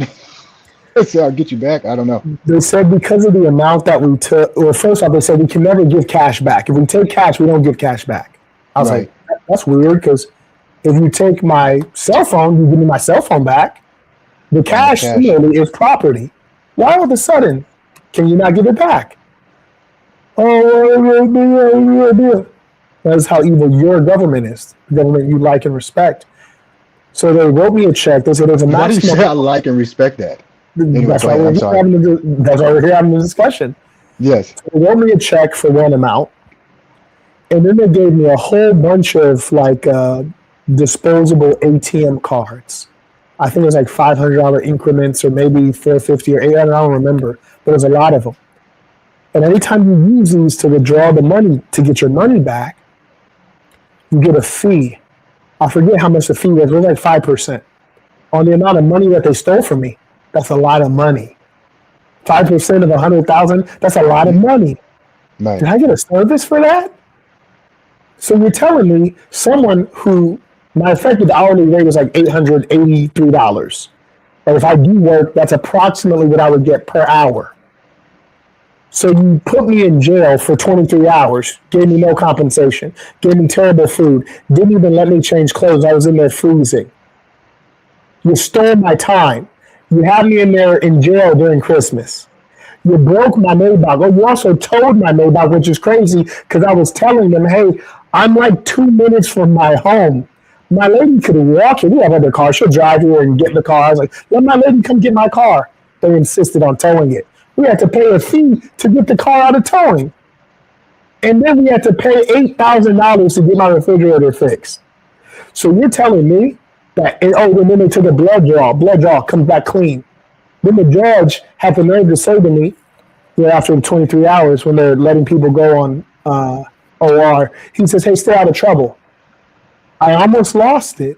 Stay out of trouble? What do you mean? Like, What trouble? Don't work in your office that you bought. Don't drive your car going the speed limit, going home to your house after working that you paid through blood, sweat, and tears for everything. What are we talking about? So the question you have to ask yourself is, Marquett, how did that happen to you? You don't have any tattoos. Do you have tattoos? Yeah. You look like a For criminal. sure. You look like a criminal. Mm-hmm. I have one tattoo. I'm clean cut with no tattoos. I speak the Queen's English, and I was driving in the suburbs. How did that happen? How did any of that happen? I was sober, but they took me to jail for drinking and being high. Can you explain any of that? Of course, I couldn't explain any of that because I wasn't there. I did want to ask you, how do you think, in as best you can, how did it escalate to the point where, so you're driving? Okay, yeah, go ahead. That's a great question. You see, because I engage people with respect because I want respect. Okay. And especially when it's the police and they're walking up to my car with a gun on them, I'm especially going to be respectful. I have common sense. I'll tell you precisely what happened. We do have video footage, if I can recall. I got to catch a bird in a few hours, but when I get to Western Europe, I'll see about getting it uploaded because it's comical. It was so strange. I actually thought the cop was maybe a fan and they were playing a trick on me. That's how weird it was. I'll tell you exactly what happened.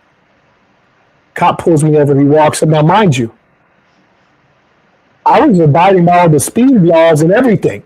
I don't know what's going on. I'm shocked. I don't know if he's about to come and say, hey, man, I recognize the car, love your stuff. I don't know what's going on. I don't know if he's about to say, hey, you got a tail light out or your tire. I don't know what he's about to say.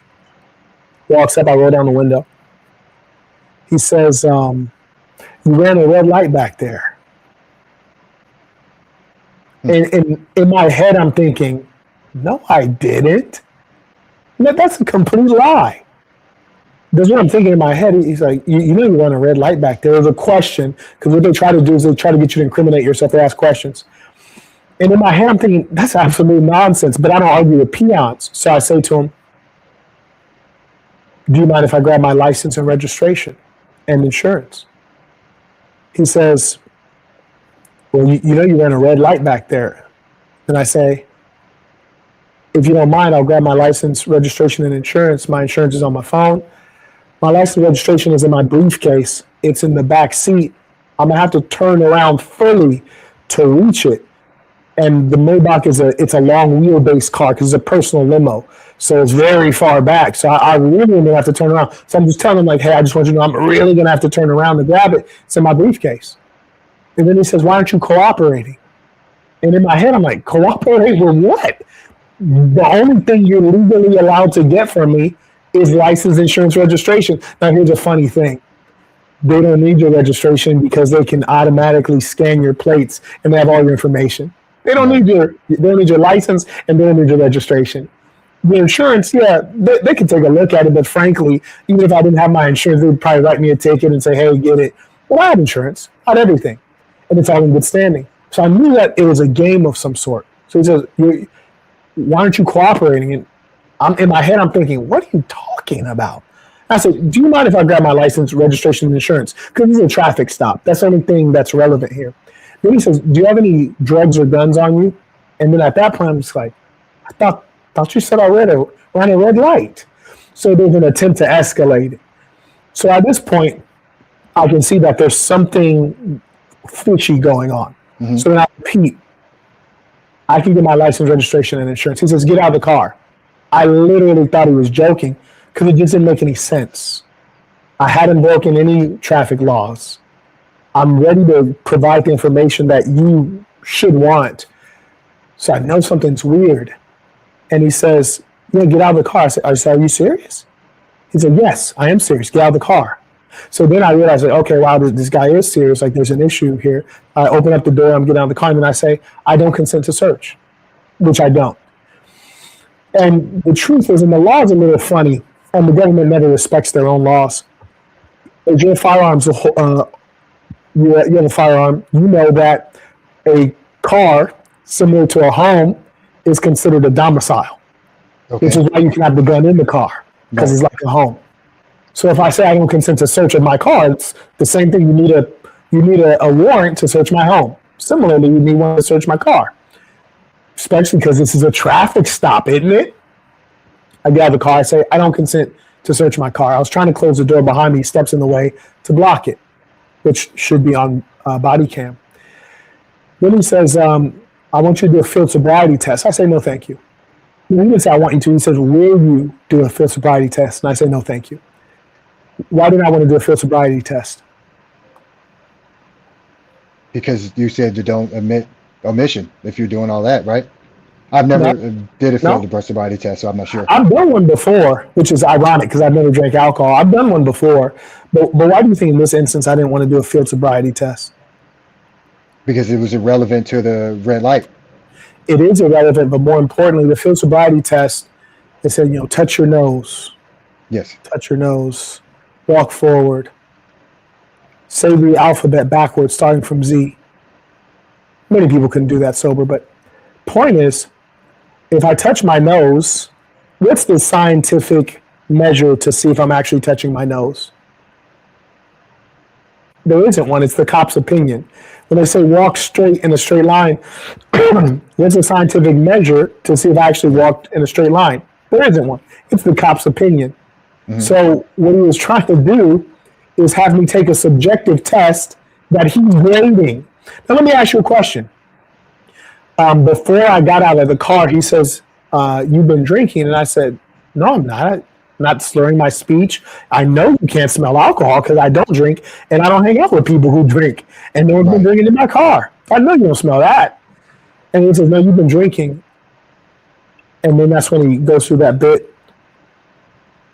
So I knew that it would only make sense if he's already said I've been drinking and he's grading the test of if I'm drinking or not. That test, the results are going to come back funny. So I was like, no, thank you. So then he says, okay, well, you're under arrest. I said, oh, under arrest? Pray tell, for what? You're under arrest for drunk driving. And then I said, okay, well, I just want you to know You have on body cam. It also captures audio, and I'm very articulate.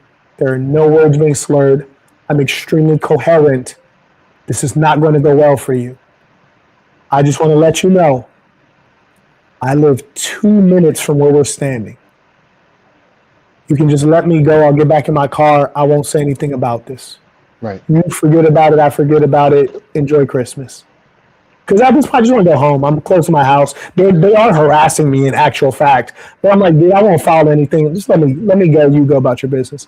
Then we're going to jail. We already have the cuffs on you. Okay. Then they put me in the car. Then they called 2 other cruisers. Some guys got, they searched my car illegally, but they always have an excuse. You know, once you're drunk, now we can search the car, apparently. We're just cataloging, make sure nothing comes up missing. Sure. They go through damaging the car. They when they were searching, they come back and say, hey, how did we get into your safe? I don't have a safe in the car. What were they talking about? The refrigerator. The refrigerator. They thought it was a safe. It makes perfect sense. Do you know anyone who has a refrigerator in their car? No. No. So it makes perfect sense that they thought it was a safe. So I say, dude, that's not a safe. It's a refrigerator. Right. Please be careful. Just stick your hand at the top and pull forward where you see the Maybach logo. Just pull forward. It'll open right up. It just holds champagne, things like that. I don't drink, so there's no champagne in there. There are champagne flutes, but there's no champagne. Oh, okay. So he goes back to tell the other Nimrod. By then, they're already breaking it. They're breaking it. They think it's some kind of special stash box. Then they come get in the car and start driving me to jail. Now, mind you, I've never been to jail in Las Vegas for any reason. I've lived in Las Vegas several years. And I'm telling them, I say, hey, guys, it's not going to go well because you're putting me down for alcohol. And even the body cam can tell you don't have probable cause. So are you sure you want to go through with this? They're, oh, no, you're not drunk. You're high. What? They literally said that. You're not drunk. You're high. Well, how did you figure that out? Did you figure that out before, when did you change your mind? Long story short, they took me to jail, blah, blah, blah, yada, yada. I say all that to say, to answer your question, when did it escalate? It escalated when they decided. Because I don't have any rights. You don't have any rights. As long as we have a police force like this, and then we have citizens like you who think that it's okay if the police feel a certain way for them to take extrajudicial actions, we don't have any rights. So when you say, how does it escalate? It doesn't matter because they can escalate it at any time because we don't actually have real rights. The moment that I put in and requested to have at least compensate me for the freaking thing I know you broke, and they say that didn't happen, we don't have any rights. Then we filed to internal affairs. They said, oh, you haven't been wrong. I'm like, well, then why was I pulled over? On my charging document, there was nothing for speeding. There was nothing for reckless driving. There's nothing for a light being ran. Why was I pulled over then? If everything was above, if it was all good, why was I pulled over? And more importantly, the things they charged me for, my blood came back clean. So why was I pulled over? And even if I was pulled over, fine. Why did I get arrested? How do you find no issue with this? And that's the problem. They don't follow any law. And that's why we have to do away with them by any means necessary. I yield the floor. Man, that's unfortunate situation, man. I'm sorry. And I'm glad you actually lived through it. And I'm glad that was the only thing that actually happened because it could have went south real quick, worse. Definitely been in situations like that, but not going to tell my situation. I will just say that what do you think would have happened if you would have just answered the first question? And I'm not by any means saying this is your fault. I am not by any means saying that you were in the wrong. I'm just wondering if we could just play that out on the other side. Who knows? Yeah. Because you're dealing with first off, is it within my rights to not answer that question? You don't have to. Did you notice I never said they read me my Miranda rights? You have the right to remain silent. They never read me my Miranda rights. We also said that. I didn't catch that. Yeah. Said, oh, yeah, you don't always have to get. Oh, okay, cool. But here's the thing. Did I have the right to remain silent? Yes. The only legal requirement I had was license, registration, and insurance, and I was offering that freely. So the question is like, why do people like you keep thinking like there's always something you need to do to bend over? Listen, let's be real here. This is what gives them the right to harass me? Because apparently they should be able to harass me. What I gives them the don't. right to harass Yeah, me? none. Absolutely not one Well, damn why thing do you gives them the think right. that I need to be interrupted and then degraded for no discernible reason? No, I don't. Don't Why put do that on you me. need to answer random questions? I'm just saying that because we know how they are, because I know how they are or how they can be, what would have been for me when I get stopped? What's the harm in just answering their questions so I can be along my way? Whether I don't have the Do right you to or really think that I was gonna see? That's the problem right there. Is you guys are yeah, tell me. deluded. You guys are deluded. You're absolutely deluded. Let me ask you a question. Do you think that they believed I was a good person when they were talking to me? Yes or No. no? No. Based on how they treated you, If no. they did not believe that I was a good person, why do you think, if you said you have guns or drugs, and I answered the question honestly, why do you think they go, oh, we'll take your word for it? Do criminals tell the truth? If I did have guns or drugs, will I say yes? I mean, it's not even logical. Hold on. Like, You're absolutely right. It doesn't make sense. It does not Yeah, make no, sense. you're right. The person who has the illegal stuff is not going to say, yes, I got illegal stuff. Like, the criminals are the liars. And if I would have said, no, I don't, are they going to believe me? They didn't believe me about anything else. Like, what sense does that make? And the fact that you would make excuses for these people, that's why it's so dangerous. I'm not making excuses. I'm saying man. I know I'm fully agreeing with. I'm saying that that was horrible what happened to you. I wish that it didn't happen to you, and I wish that it had happened to me or anybody else. But because it does, see, I don't think about. I live in a world how it should be. My thinking is how it really is. So because I live in a world as it is, and I understand that cops can be like that, not all of them, but cops can be like that, I'm just going to answer their questions. And if they ask me, hey, is there any guns, any alcohol in there? I'll tell them, hey man, I don't drink, but if you want to search the car, search the car. I got nothing to hide. Now, should I do that? Do I have the right to do that? No, they don't have the right to search my car. You sound like the guy in prison who's just gonna like, you're like, oh man, I got 10 years, and another grown man says, hey, well, why don't you just be my girlfriend? And you're like, well, the way it is, that's the way it is in here in prison. I mean, No. That's the way it is. That's not the way it is. Actually, I'm sure that's not every sale is going on like that. I'm saying the potential that this can go sideways. What's it to me for me just to answer some questions? Officer, I wasn't aware that there was a red light. Could I get my license and registration? Is there any drugs or guns in the car? I got a gun right here on the cup holder. You can see that right there. But as far as drugs and alcohol, no. You, man. They're gonna love you. Done. But I'm out of there in 5 minutes. I think the mentality that you're displaying right now, when people ask, well, how did slavery go on so long? It's because of guys like you. Because you're a go with the flow kind of guy. You know, even it's if not the flow going is with bad, the flow. even if the flow is evil, you're going with it. And that's I'm going to push. Sad. Like, that's sad. I'm going to push back when it's warranted. You have to ask yourself, we're all men. So what sense does it make for a guy who is just a regular everyday guy, just like me, to stop my car when I'm on my way to my family? Right. Start asking a guy who's I don't even drink coffee, man. But I don't even drink coffee. You hear me? I don't even know what coffee tastes like.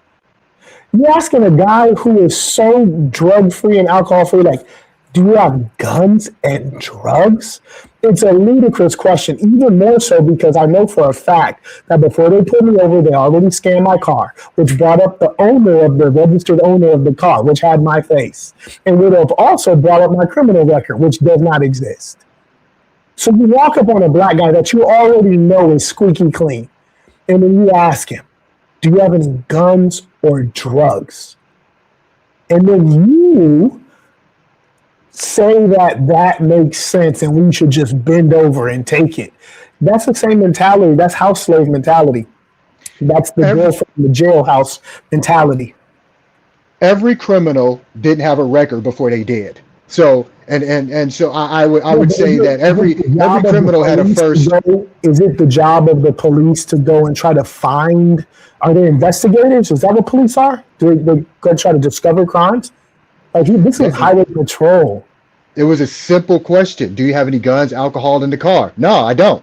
Well, I don't But it's believe you. not a Hey, search. you Done. don't comprehend the concept of rights. Like you don't believe in rights, constitutional rights. You don't believe in any of that.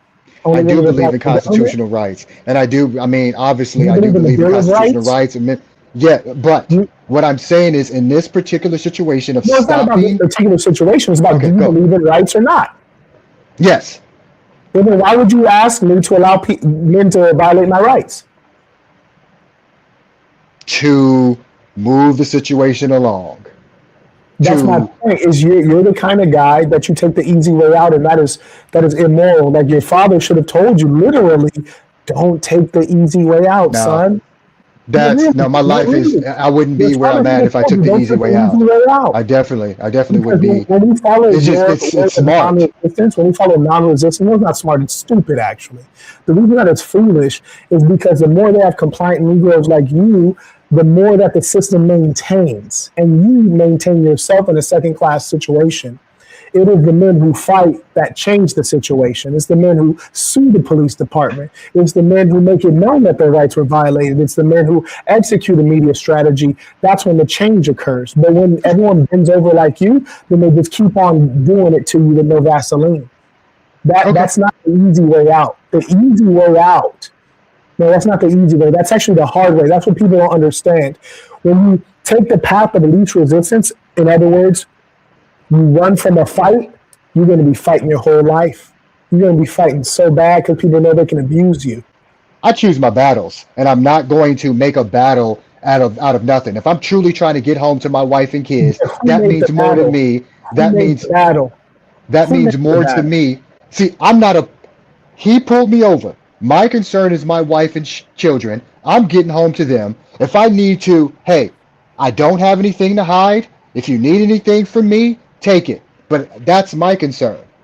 I think that your concern was off of the prize, and the prize is your wife, and you got distracted. There's a No, distraction no, I that was came not into your distracted. life. I was completely focused. That's why I didn't answer any of their questions. So understand this. This is what's funny about guys like you. One, you're super hypothetical. So let's say he said, do you have any guns or drugs? And then I said, no, I don't have any guns or drugs. And then he says, oh, okay. Do you have this or that or this and this and this and this and that? And then I said, no, officer, I don't have any of those things. Then what do I say next? Would you like my license, registration, and insurance, right? Yeah. Right? Okay. Or, I mean, if he asked for it, no, I would. He didn't ask for it yet, I guess. But you could ask for it. You could say, hey, would you like my license and registration? Yes. Go ahead. Have you ever been pulled over in Continue. a traffic stop and your license, insurance, and Plenty. registration never were a factor? No. It's It's always always a been factor. licensed. Yeah. It's literally always a factor. Right. So let's just go down your scenario. So do you have this? Do you have that? Do you have this? Did you do this? Did Yes. you do this? Did you do that? Right. And I Right. say, Right. no. So you believe that after that, he said, oh, great, we're strangers. I completely believe you. Just give me your license, registration, and insurance. I'll get you on your way. You think that's how that was about to go? What do you think was going to happen after that? What would happen after that? If you said, no, I don't have this, no, I don't have that, then what? He was going to do the exact same thing. And the reason I know that is because he had no reason to escalate. He escalated because that was his plan when he pulled my car over. The decision was already made. The die was already cast. There was already an investigation clearly going on because he didn't want license, registration, and insurance, which is the most critical thing on a traffic stop. It's so common that it happens every single time. He was looking for a reason to escalate it. If I said no, he's not going to take my word. In fact, it wouldn't be smart police work to take my word. That wouldn't be smart. Because the person who's guilty knows the consequences, and it's in their self-interest to lie and deny. Mm-hmm. So, of course, he's not going to take my word. It wouldn't be sensible. I wouldn't take the word of a random citizen if I know if they say yes, that means jail. They have every reason to lie and literally no reasons to tell the truth. And here's the kicker. I don't know who's a citizen and who's the criminal. So you have to presume that both have to be interrogated at the same level. So what they were trying to do is escalate so that they could search the car. Their whole goal was to search the car. Their whole goal was to escalate. And that's what they did. But I find it naive of you that you couldn't see that. And that's the problem, is naivete. No, I saw that. That's why I first said, I'm sorry for interrupting. Go ahead. I'm sorry. No, that's not. I'm sorry. Continue. It's sad when we have grown men who are naive and you do things that me simply saying, no, officer, I don't have drugs or guns. And he was like, oh, okay, great, fantastic. Just license, insurance, registration. We're going to move this along now because I believe you for no reason. Do you really believe that he just taking me at my word? No. And that's why I said the next thing I would say is, you can check. I got nothing to hide. Done. I think it escalated for that big word that so triggers them. What you're doing is you're in the jailhouse. Tambuzi walks up to you and he says, hey, man, you new around here? And you say, yeah, it's my first time. He says, okay, well, hold my pocket. And you're like, no. All right, I'll hold your pocket. It's not really anything. The next thing you know, you've been walking around holding his pocket, following him around. You're like, hey, we didn't really do anything to me. There's nothing wrong with it. It's not going to hurt me to hold his pocket. Then you guys go back to the cell, and Tambuzi says, hey, just rub on this. You know, that wouldn't make you gay. Just rub on this. It's not like you're having intercourse. And you're like, all right. You rub it. The next thing you know, he's blowing your back out. Because you're the kind of guy, you'll go along to get along. You don't have the testosterone to stand up. Men stand up. Men fight wars. You're the run and hide type, and so you're folding on every single thing. Just the idea that you're going to say, "Oh no, yeah, I'll get out of my car, search my car." In the middle of the night on a Friday night, my old lady's waiting for me. I have somewhere to be. I've never drank alcohol. I'm literally like the least threatening person you'll ever pull over. I paid millions of dollars to fun people like you, way more than everyone else in this neighborhood. But yeah, abuse you. Let me get out of my car, search my car. Like, let me give you more ways to violate my rights. You already picked a couple ways. Let me add more options on how you can violate my rights and degrade me as a man. Like, let me ask you a question. If I went to your house right now and I suspected you had stole something from me, would you invite me in to search your house? Depends on who you are. If you're friends? No, dude, come on. Got you. Come in. And I don't even know why you were, but after that accusation, we got to reevaluate our friendship. But yeah, come on, whatever. No, we're not friends because I'm not friends with the police. So it'd have to be a similar situation of being strangers. Okay, then hell no. Well, aren't the police strangers? Yes. So why are you inviting strangers in to your private property? I don't think that's the same. Because obviously that guy at the door doesn't have authority to, like, I don't know you. You're knocking on the damn door with no authority, no badge, no backing, no force, no judicial system that appointed you or anything like that. And you're knocking on the door, which is it's a good example, but it's not the same. It's a perfect example because the police had no authority to search your car. So why would you offer that? They had no authority. That's why they're asking. I don't really see it being the same. I don't. And I don't really think that how many people are going to... Excuse me? The police have no authority, so why would you offer that? If they are asking me, do I have any weapons, and I know that that's what they are after, then I don't have anything to hide, search my damn car, get it over with so I can move along. I've done it. But I want to go back to that equating. I guess if you feel like letting them search your car is the same way as holding pockets in prison, then I can understand why you didn't offer that.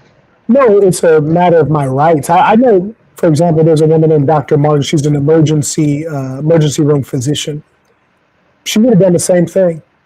And she's an ER doctor. She's a white woman. She's in fact European. She's Portuguese. Has nothing to hide. But she'd be like, absolutely no, you cannot search my car, and I won't have a conversation with you. Why is that? Why do you think she would behave like that? Because she's an individual and she can make a choice. No, it's not about being. She's an American citizen, and we have rights that are supposed to protect us from this behavior. The question is, why is it that you don't respect yourself as a man and a citizen who has A, natural rights, but B, the rights that they were violating are written in ink? Why don't you want to protect your own rights? So when after all this dust settled from this case that you had, and I think you actually said it, what was the after they towed your car, broke a refrigerator, I'm asking why don't you go ahead. want to exercise your rights? Why do you let these people take your rights away? I don't think I'm letting them take my rights away. I just think that I am fighting other battles, and I don't see a big deal letting an officer search my car that thinks there's something in there that's not, to put his curiosity to rest. Done. I am not wasting the limited time I have on this earth fighting a battle with an officer that thinks that I have drugs in the car when I don't. Now, if I do, and I do have something to hide, then of course I'm going to act like whatever I'm going to act like. But I don't have anything. My gun is registered to me. Can I get in my pocket and show you my concealed weapons license? Here you go. Not a big deal. I was stopped at the Chevron gas station because my gun was outside of my. I could conceal it, but it was outside of my. State, so they shouldn't have stopped you. He didn't stop me. I was in line, and he asked me, "Do you have a permit for that?" I was saying, "Yes, I can go." If it was open carry. Huh? You don't need a permit if it was openly being carried. No, it was a little piece of it showing. You're supposed like if you because it was supposed to be concealed, then yeah, that's improper. So that was on you. That was your fault. No, what I'm saying is no, I wasn't in the wrong. My gun could be wherever it wants. If it's open carry state, fine. I could put it in my pocket and hide it because I have a concealed weapons license. He can ask you if you're attempting to conceal it. He can verify if you have a concealed carry permit because you're not allowed to conceal without the permit. So I'm saying he had the right to address you. So that was not. I got what you're saying. He was doing his actual job at that point. Okay.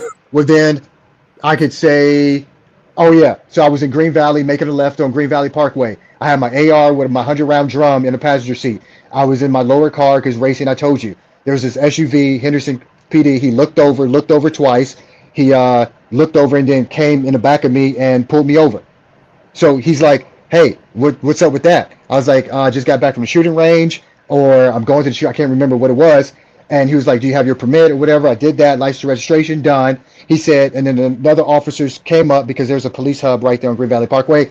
And 3 of them came. He said, "Hey, for my officer safety, just letting you know that I'm going to declip this, put it in your trunk. When you drive away, you can do whatever you want." Done. And I was on my way. Fair enough. I got to catch a flight. Be safe, man. Yes, Lance, I want to acknowledge you've been very civil. Had a great conversation with you. It's been my pleasure. It's a shame we didn't get to meet while I was in Vegas. And thank you for coming on and representing yourself well. For sure. Thank you, man. Peace to the Saints.